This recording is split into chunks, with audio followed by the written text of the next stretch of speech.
Ele ainda estava lutando com o zíper quando as luzes da sala de servidores se apagaram, engolindo-nos na escuridão. E não era uma metáfora barata. Era uma sala de servidores de verdade, com luzes de verdade que, de repente, nos abandonaram. E um zíper de verdade, que teimava em não cooperar.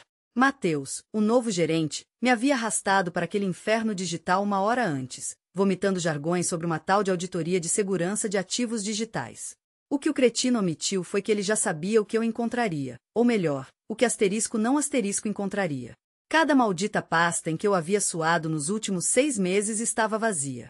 Cada script que eu codificara, cada layout que eu revisara, cada automatização de sistema marcada com meu ID de funcionário, tudo, sumido. Mateus, com seu colete Patagônia de Playboy e aquele sorriso de startup que me dava nos nervos, estava encostado em um rack de servidores como se estivesse posando para um banner de você no LinkedIn. Aquele olhar de superioridade me dava vontade de socá-lo. Que estranho, disse ele, com uma falsa preocupação que me embrulhava o estômago. Deve ser algum erro de sincronização. Um erro de sincronização, meu ovo.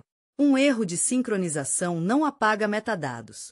Um erro de sincronização não substitui asterisco minha asterisco versão pela asterisco dele asterisco, com carimbo de data-hora das 2h43 de um domingo, quando o escritório estava trancado e o cartão de acesso dele havia sido convenientemente desativado para manutenção. Eu podia sentir o sangue fervendo nas minhas veias. Aquele sorriso cínico, a escuridão repentina, tudo gritava armação. E eu, como um idiota, havia caído direto nela. Eu olhei para ele, mas não disse nada. Apenas observei os cantos de seus lábios tremerem, como se estivesse segurando o riso. Como se fosse um teste. Quão baixo eu me curvaria antes de quebrar? Ele deveria saber que eu não quebro. Eu me reconstruo. E agora? Perguntei, com a voz uniforme, sem emoção alguma. Ele inclinou a cabeça, fingindo preocupação. Bem, se você não pode fornecer os originais, temo que os advogados terão que atribuir autoria às últimas versões salvas, e todas elas estão no meu nome. Foi nesse momento que eu senti aquele clique, o arrepio na espinha que diz: eles planejaram isso. Mas ele não sabia, e demoraria muito para descobrir, que o sistema de controle de versão que usamos tem brechas. Brechas que eu mapeei 2 anos atrás, depois que meu ex-chefe tentou tramar uma atrocidade semelhante. Eu não disse uma palavra na época. Apenas comecei a executar backups fora do escritório a cada hora, criptografados, com pagamento conforme o uso, em um armazenamento em nuvem sob um pseudônimo, vinculado a uma empresa fictícia em Minas Gerais. Eu até o registrei usando o Wi-Fi de um posto de gasolina. Para deixar claro, eu construí toda a arquitetura que eles agora hipocritamente afirmam ser deles. Eu sangrei sobre esses projetos. Uma vez chorei sozinho na escadaria às 3 da manhã quando não consegui fazer a migração passar pelo controle de qualidade. Eu ofereci a ele soluções que economizaram 1,3 milhão de dólares em rotatividade de clientes, e Mateus recebeu os aplausos do conselho administrativo pelo meu trabalho. Mas não se tratava mais de reconhecimento. Tratava-se de aniquilação. Ele não queria apenas meu cargo. Ele queria que eu fosse apagado dos registros, que eu desaparecesse como poeira de um quadro apagado. Quando eu estava saindo da sala de servidores, ele gritou atrás de mim: "Não leve para o lado pessoal." Eu parei. "Não," eu disse, sem me virar. "Eu vou levar isso estrategicamente." Ele riu, como se eu estivesse brincando.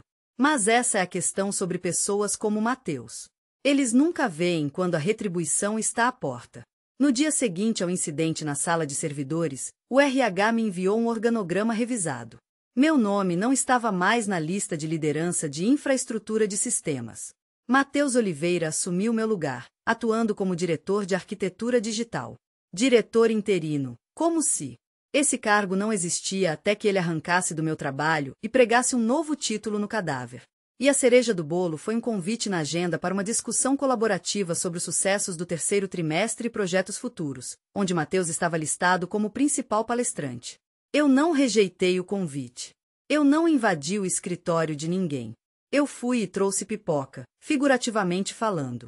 Ele entrou, todo garboso, 10 minutos atrasado, abriu os slides que eu havia criado até a última animação e começou a tagarelar sobre uma revolução na estabilidade do pipeline.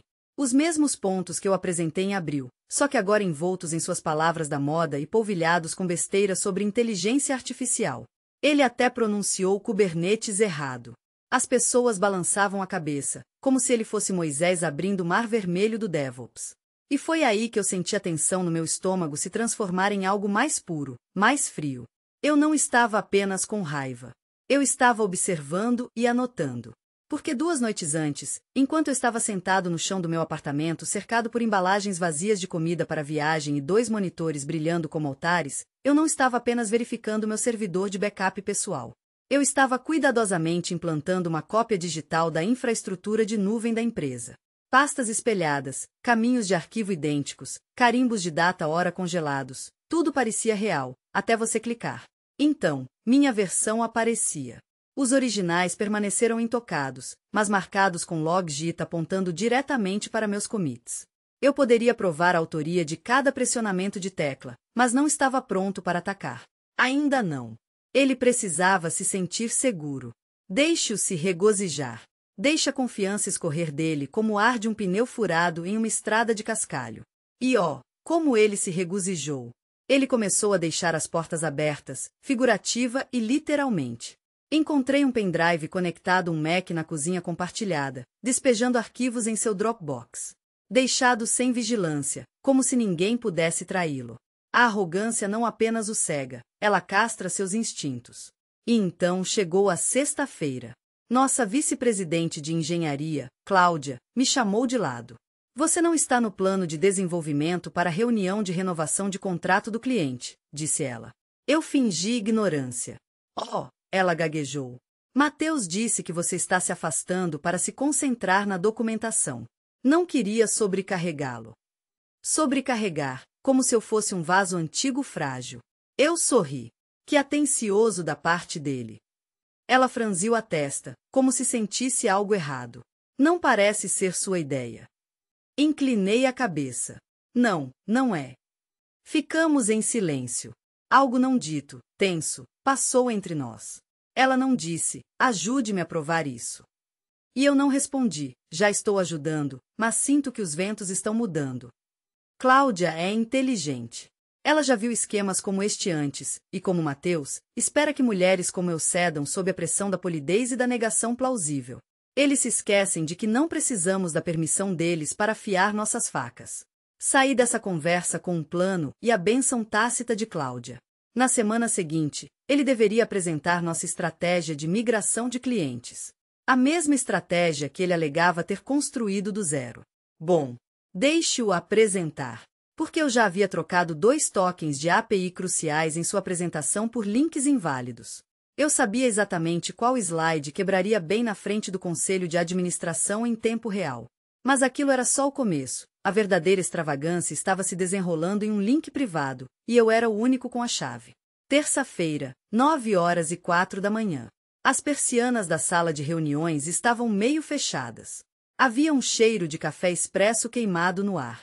E então Mateus entrou, com uma expressão triunfante, como se tivesse acabado de inventar o Ethernet. O bronzeado para o outono em Curitiba era estranhamente intenso, claramente artificial, adquirido entre apunhaladas pelas costas e estudando os princípios de funcionamento de uma API REST. Cláudia estava sentada na cabeceira da mesa com uma expressão de pedra. O CTO acenou educadamente. O chefe de marketing sussurrou algo para o advogado. Ninguém olhou para mim. Ele lançou sua apresentação. Primeiro slide, uma abordagem revolucionária para migração de estrutura. Segundo slide, lógica de nuvem centrada no cliente. Terceiro slide, demonstração segura de implantação de token em tempo real. Clique. Nada.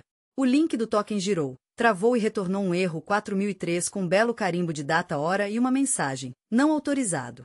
Assinatura de credencial válida. Consulte o administrador da fonte. Ele ficou parado, atordoado, com o desespero dançando em seus olhos. A mandíbula de Mateus se contraiu. Um dedo, como se atingido por febre, tremeu sobre o touchpad. Tudo bem, Mateus, veio a voz preocupada de Cláudia. Estava frio como um cadáver. Clique novamente. O próximo slide carregou, mas metade de um diagrama incorporado havia desaparecido sem deixar vestígios. Eu observei suar em seu terno impecável, como se estivesse competindo nas Olimpíadas. O CTO se inclinou para frente, seu olhar afiado como uma lâmina. Esta demonstração não está em conformidade com o protocolo de implantação mais recente. Onde está a sequência de proteção do container? Mateus murmurou algo incoerente. Está em cache. Não entendo por que não está sincronizando. Talvez um conflito de mesclagem. Não. Não havia sincronização e nunca haveria. Às 2 da manhã, eu havia trocado o endpoint do repositório, substituindo por uma estrutura falsa, e revogado a chave AWS vinculada ao seu projeto clonado. Ele copiou a interface, mas esqueceu um pequeno detalhe. Eu codifiquei a confirmação final do OAuth para rotear através de um proxy com rastreamento silencioso. Em suma, ele estava apresentando meu trabalho através de sua casca patética. Ele estava puxando as cordas que eu havia colocado habilmente. Cláudia bateu com a caneta na mesa, seus olhos queimando Mateus. Mateus, você está afirmando que esta arquitetura foi totalmente desenvolvida por você? Ele piscou, um gesto quase imperceptível de quem tenta disfarçar o óbvio. Bem, sim.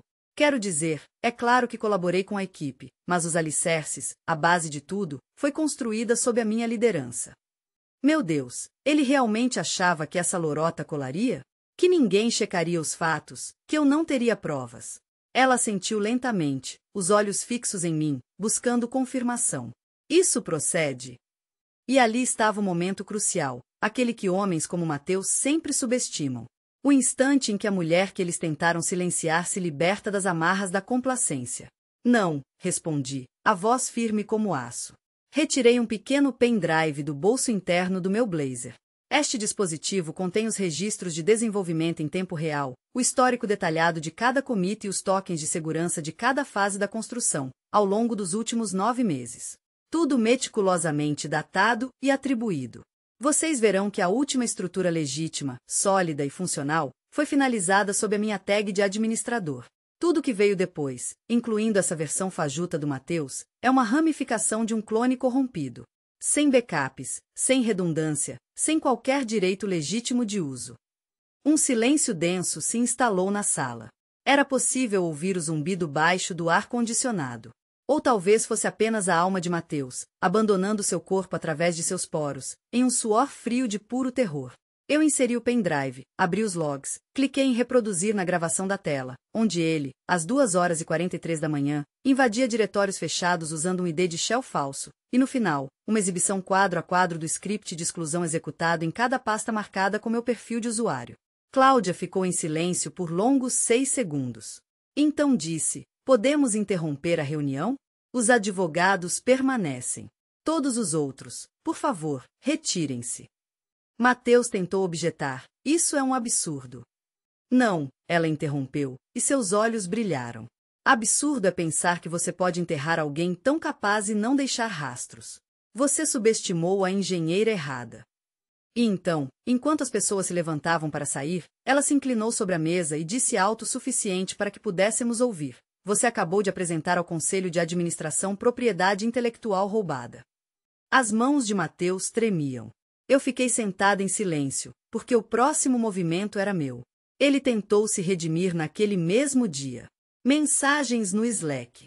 Vamos conversar. Convites para o calendário. Resolver o mal-entendido. Chegou ao ponto de enviarem um buquê de girassóis para minha mesa com cartão. Para novos começos, M.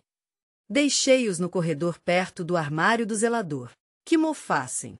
Às 17h17, meu telefone vibrou. Número oculto. Atendi. Sua voz estava baixa e trêmula. Você não precisa fazer isso. Fiquei em silêncio. Eu entendo. Fui longe demais. Ele continuou. Mas você realmente quer explodir tudo? Você é inteligente. Você é respeitada. Poderíamos dizer que foi um mal-entendido. Autoria conjunta. Crédito compartilhado. Droga, eu até atualizo as datas de modificação. Finalmente falei.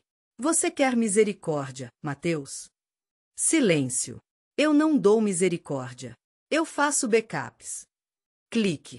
Desliguei. Às 18h30, os advogados já haviam me enviado uma solicitação formal para transferência dos arquivos de backup do servidor. Eles queriam verificar a propriedade intelectual, a cadeia de custódia e se as chaves de API que eu havia fornecido poderiam ser legalmente usadas para anular a versão de Mateus. Respondi a eles enviando um arquivo zip e um recibo com carimbo de data e hora da minha hospedagem em nuvem, onde constava cada ordem de pagamento pessoal para salvar o que a infraestrutura deles havia perdido. Adicionei: observe que este não é um backup autorizado pela empresa. Foi feito por iniciativa pessoal para proteção contra a perda de dados. O acordo de confidencialidade do servidor não se aplica. É minha propriedade. 20 minutos depois, Igor solicitou uma reunião. Não com Matheus, mas comigo. Cláudia já estava no escritório com paredes de vidro quando cheguei. Ela se levantou, acenou para o representante e declarou: antes de começarmos, quero que fique registrado. Avisei a alta administração meses atrás que não estávamos usando o suficiente. Esta empresa não a merece, mas precisamos dela. Comecemos por aí. Os advogados, surpreendentemente, não adotaram uma postura defensiva. Eles apenas pediram esclarecimentos. Forneci a eles os logs de acesso, o histórico de alterações e 3 e-mails que Matheus enviou aos clientes usando modelos que eu havia escrito palavra por palavra. Então, eu saquei meu as na manga.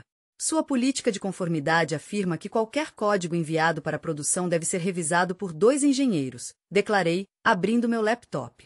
E isto, apontei para uma captura de tela do commit não autorizado de Matheus em um domingo às 2h43 da manhã, é um commit único usando privilégios elevados que ele ainda nem havia recebido. Os advogados empalideceram. Isso é motivo para demissão de acordo com seu próprio protocolo, acrescentei, e acarreta responsabilidade perante o cliente se isso causou uma falha, o que quase aconteceu, porque o patch dele abriu um ciclo recursivo de chamadas que quase quebrou a API de cobrança durante um teste de estresse. O silêncio retornou. Cláudia se virou para os advogados. Então, o que vocês estão oferecendo a ela? Uma promoção, um cargo de liderança ou ela vai ter o próprio departamento? Mas eu não tinha terminado, porque o pânico deixou Matheus burro. Naquela noite, verifiquei novamente os logs do meu servidor e encontrei uma tentativa de login mal-sucedida de um IP proxy associada ao nome dele. Aquele imbecil tentou invadir meu arquivo pessoal. E eu tinha tudo gravado, com rastreamento e tudo. Um sorriso frio se abriu em meu rosto. Abri uma nova aba e disparei a prova para a segurança de ti, com o título: Tentativa de acesso não autorizado à infraestrutura privada por agente interno. Que ele ferva no próprio veneno. Mas eu ainda não tinha jogado a cartada final. Ainda não. Porque, às vezes, a vingança precisa de mais do que provas. Precisa de um público. Gente como Matheus não se contenta em ter o controle. Eles precisam de um palco, de um holofote, de aplausos ensurdecedores. É o ar que respiram. E se você quer sufocá-los, não basta bloquear o acesso. Você vira o holofote contra eles e os deixa se fritarem vivos. A cúpula trimestral de clientes seria em 3 dias. Uma sala lotada de gente importante. Investidores de peso, representantes de parceiros influentes, um contato da imprensa e um jornalista de tecnologia renomado, aquele que certa vez chamou nosso departamento de o cérebro da inovação digital. E Matheus? Ele faria a apresentação triunfal da nova infraestrutura, aquela que ele jurava ter projetado sozinho. Ainda pairava a sombra da incerteza sobre sua permanência. Por quê? A morosidade da justiça contrastava com a velocidade devastadora do dano à reputação. Mas eu não me deixaria paralisar pela burocracia. Eu preparei o terreno para a explosão. Na véspera da cúpula, disparei uma mensagem para Cláudia. **assunto, plano B anexado. Reconstrução da infraestrutura. Cadeia de construção autenticada. PDF. Recomendo imprimir esta versão em vez da de Matheus. Além disso, verifique o slide 16 Me abriu o chat em um instante. 3 pontinhos dançavam, prenúncio de uma resposta. Pausa. Recomeço. Cláudia, o slide 16 é insano. Precisamos conversar. O slide 16 era simplicidade personificada, um print da nossa linha do tempo do GitLab, com cada commit sob meu nome reluzindo, seguido pela cópia fraudulenta de Matheus e o rastro digital que ele tentará desesperadamente apagar. Mas a verdadeira bomba estava abaixo, em letras garrafais e vermelhas. Se ele construiu isso sozinho, por que clonou às 2h43 da manhã? A cúpula se iniciou em um salão de hotel alugado, adornado com plantas de plástico e apertos de mão ainda mais artificiais. Eu estava na sombra, o crachá no meu pescoço balançando como uma afirmação do meu direito de estar ali. E eu tinha esse direito. Mateus, em seu blazer sob medida, brilhava no pódio como um político confiante de que o escândalo ainda não havia vazado. Não se passaram 5 minutos de seu discurso quando Cláudia subiu ao palco.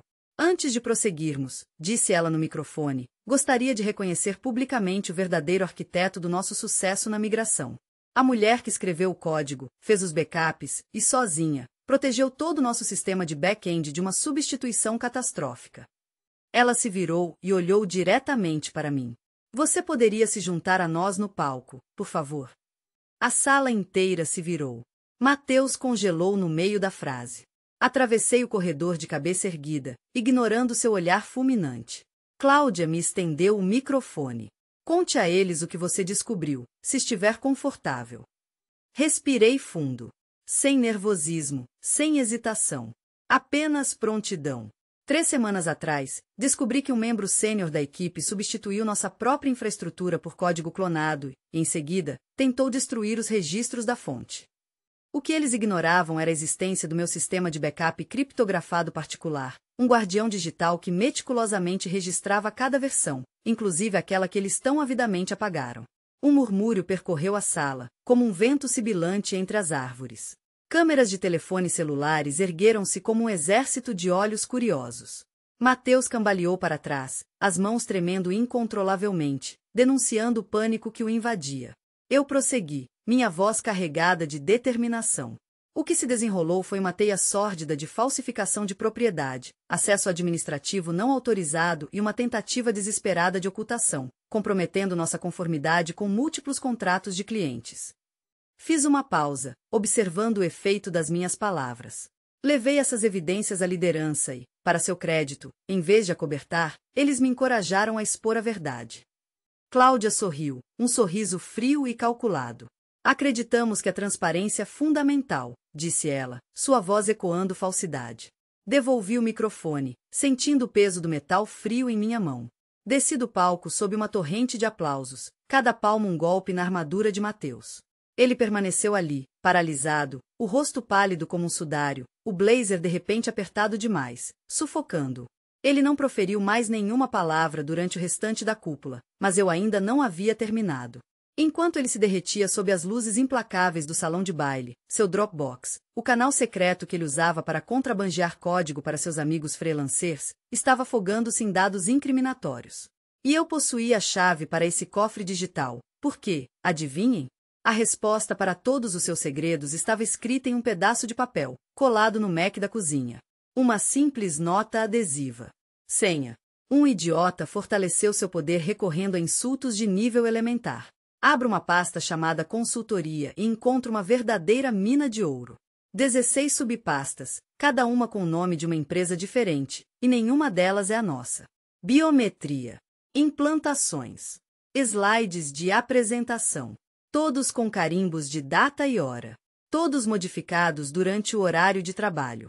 E em cada uma delas, uma parte do nosso código proprietário, ligeiramente alterada. Uma fonte diferente aqui, uma variável renomeada ali. Mas eu conheço minhas criações, minhas impressões digitais estão por toda parte. Ele não estava apenas roubando de mim, ele estava revendendo nossa infraestrutura para concorrentes. Isso atingiu como um gole de uísque gelado no peito. A sabotagem não era apenas egocêntrica. Era um trabalho paralelo. Ele estava nos drenando, lavando minha arquitetura em acordos paralelos por meio de terceiros. Se a cúpula era um holofote, isso era uma guilhotina.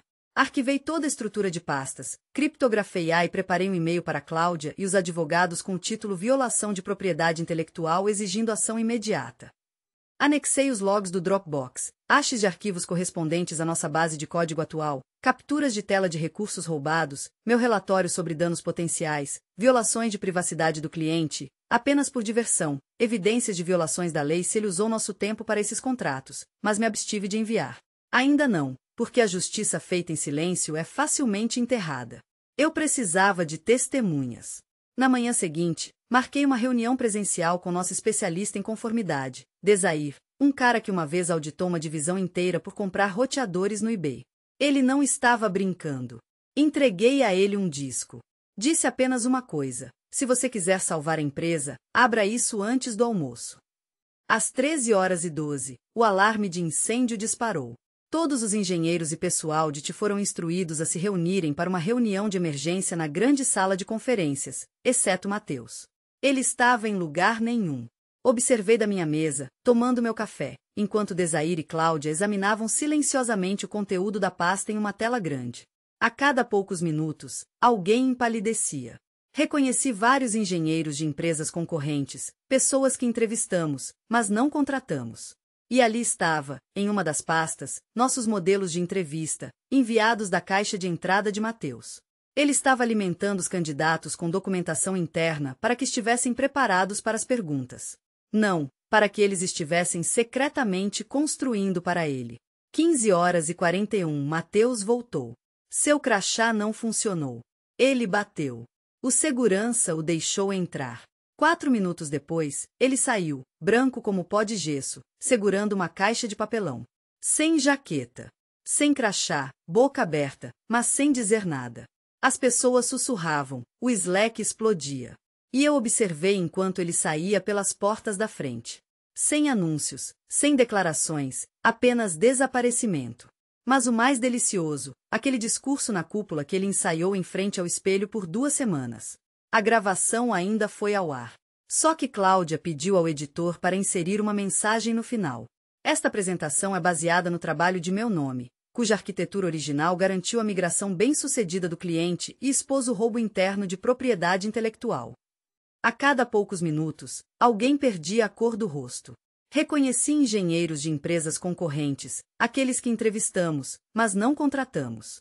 E ali estava, bem na pasta, nossas dicas para entrevistas, enviadas da caixa de entrada de Mateus. Ele estava alimentando os candidatos com informações internas para que estivessem totalmente preparados. Não, para que trabalhassem secretamente para ele. 15h41, Mateus apareceu. Seu crachá não funcionou. Ele bateu e a segurança o deixou entrar. 4 minutos depois, ele saiu, pálido como a morte, com uma caixa de papelão nas mãos. Sem jaqueta, sem crachá, boca entreaberta, como se quisesse dizer algo, mas não conseguisse. O escritório sussurrava, o Slack explodia de mensagens. Eu assisti enquanto ele, como um fantasma, desaparecia pelas portas. Sem declarações, sem explicações, apenas evaporou. Mas a cereja do bolo foi o discurso dele na cúpula, que ele passou 2 semanas aprimorando em frente ao espelho. A gravação acabou sendo exibida. Mas Cláudia pediu ao editor para adicionar um título no final. Esta apresentação é baseada no trabalho de meu nome, cuja arquitetura original garantiu a migração bem-sucedida do cliente e expôs o roubo de propriedade intelectual dentro da empresa. Somos gratos a ela por proteger nossos sistemas e nossa integridade. Soou como um epitáfio. O nome de Mateus não foi mais mencionado, e eu ainda não tinha terminado minha jogada. Enquanto a empresa freneticamente juntava os cacos, eu já estava erguendo algo novo, uma fortaleza inexpugnável fora de seu firewall. Eu não ia pedir demissão. Ainda não. Na semana seguinte, me ofereceram o cargo dele, diretora de arquitetura digital. Juntamente com um aumento salarial considerável, uma sala de canto com vista para a cidade e um novo post no LinkedIn, escrito pelo Departamento de Relações Públicas, intitulado Reconstrução de Dentro. Doce, lisonjeiro, completamente inútil. Eu recusei. Em vez disso, exigi 2 coisas. Direitos totais sobre os dados de qualquer arquitetura que eu pessoalmente criasse ou fizesse backup fora do escritório. E um contrato de transição de 6 meses para transferir meus sistemas, treinar um substituto e depois desaparecer no ar. Houve um alvoroço. Os advogados entraram em pânico. Mas Dejar, que Deus o abençoe, me apoiou, lembrando-os de que eu tecnicamente nunca havia assinado um acordo de cessão de direitos de propriedade intelectual sobre meus backups armazenados fora do escritório. Suas palavras soaram como um trovão em um dia ensolarado. E assim, a menos que eles quisessem uma batalha pública e suja pelos direitos autorais, era melhor aceitarem que eu agora possuía a espinha dorsal digital do conjunto de produtos de maior sucesso de sua empresa. E eu estava pronta para ir embora. Cláudia marcou uma reunião pessoal. Você não quer, ela perguntou, ficar? Eu quero construir sem olhar por cima do ombro, respondi. Ela assentiu. Você merece isso. Não apertamos as mãos. Brindamos com canecas. Respeito mútuo silencioso. 3 semanas depois, eu estava sentada no meu apartamento, 2 laptops zumbindo enquanto meu projeto de infraestrutura privada entrava em um beta suave. Não para a empresa. Uma plataforma de automação de migração modular, construída inteiramente sobre os ossos do que eles tentaram apagar. E sabe de uma coisa? Aquele jornalista da cúpula que testemunhou todo esse drama me enviou um e-mail. Você é um fantasma que virou atirador de elite. Ela escreveu um artigo intitulado A Mulher que Fez Backup de Si Mesma. Em menos de 36 horas, viralizou. Recrutadores inundaram minha caixa de entrada. Capitalistas de risco farejaram dinheiro. Ex-colegas enviaram mensagens tardias do tipo "você estava certa", que cheiravam a remorso e gin. Até um concorrente, a Draker, me ofereceu carta branca e disse, monte sua equipe. Mas eu não queria brincar na caixa de areia de outra pessoa. Eu queria ser dona de toda a praia. E então, a cereja do bolo. Um e-mail de Matheus, enviado de um novo domínio que eu não reconheci. Provavelmente um dos restos de seus projetos paralelos. Você venceu. Eles tiraram tudo. Espero que tenha valido a pena. Fiquei olhando para o e-mail por um longo tempo. Então digitei uma resposta. Eu não venci, Matheus. Você apenas finalmente perdeu publicamente. Eu não enviei. Eu deletei, porque pessoas como ele não merecem um final. Eles merecem o eco do silêncio enquanto o mundo segue em frente sem eles. E meu mundo estava ficando cada vez mais barulhento. 6 meses depois, eu o vi ressurgir no LinkedIn, renomeado como consultor de transformação digital.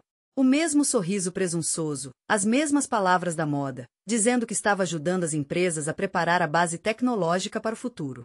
Nenhuma palavra sobre a demissão, nenhuma palavra sobre a lista negra que se seguiu, apenas o otimismo algorítmico de um homem confiante de que a internet esquece tudo. Mas não esquece. Um ex-estagiário me marcou nos comentários. Esse cara não foi pego roubando código no ano passado? Eu não respondi. Eu não precisava, porque a essa altura eu não estava mais nos comentários. Eu estava no palco. Minha plataforma, agora chamada Umbrastack, acabava de fechar seu 3º contrato corporativo. Os mesmos clientes de quem Matheus tentou roubar agora estavam me enviando acordos de confidencialidade com comissões de 6 dígitos por indicação. Eu estava palestrando no Tech Pulse.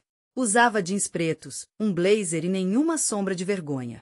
Na tela atrás de mim, havia uma frase que eu havia gravado no rodapé de cada página da Umbrastack. Se eles tentarem te apagar, certifique-se de que os backups vivam acima. Uma explosão de risadas ecoou pelo salão. Eles não sabiam de onde isso veio. E tudo bem. Aqueles que precisavam lembrar, lembravam de qualquer maneira. Mais tarde, um recrutador da Draker se aproximou e perguntou se eu estaria interessada em uma aquisição. Disse que triplicariam minha avaliação. Eu apenas sorri e estendi um pendrive com a marca. Não está à venda, mas disponível por assinatura. Ele assentiu, visivelmente impressionado. Eu saí, sem esperar que eles falassem de novo. Tempo é tudo. E o Matheus, pelo que eu vi, tentou lançar um projeto de consultoria em Belo Horizonte.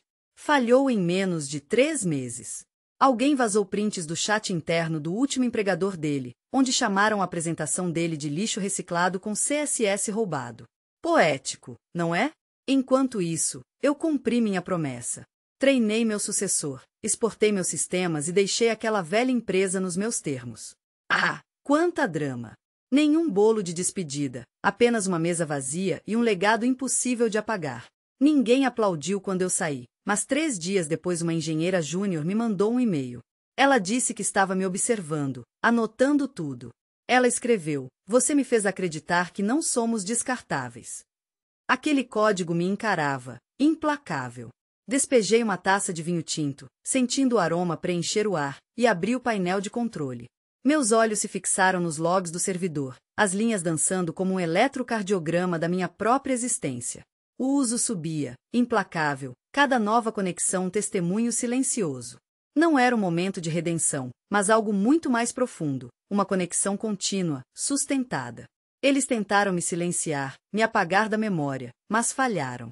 Eu não desapareço. Eu evoluo. Eu me renovo. Eu versifico.